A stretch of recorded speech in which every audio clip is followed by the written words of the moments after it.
ও মামা, মা আমার গাড়িটা কখন আসবে? ও মামা, গাড়িটা কখন আসবে? আসবে আসবে।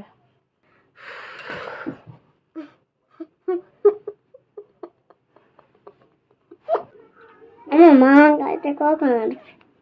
আসবে আসবে আসবে। এক্ষুনি।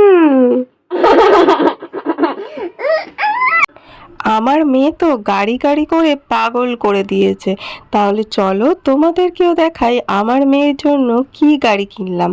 আর এটা ছিল অনলাইনে কেনা, তো তার জন্য আমাদের ঘরে হোম ডেলিভারি করে না, তো আমাদের রত্নেশ্বরপুরের মোড় থেকে গিয়ে বড় পার্সেলগুলো আনতে হয়। তো আনার পরে আমি একটাও কিছু বুঝতে পারছি না কিভাবে লাগাতে হবে।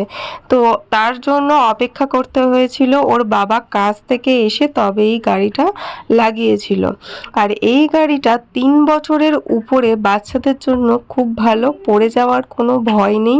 এটা আমার মেয়ে প্রথম বলে চালাতে পারছিল না, এখন তো ইজি চালায়, কিন্তু প্রথম একটু অসুবিধা হবে। এটা স্টিয়ারিং যেটা আছে ওটাকে ঘোরাতে হবে, এবং এর যে চাকাটা আছে এটা আঁকা বাঁকা ভাবে যাবে।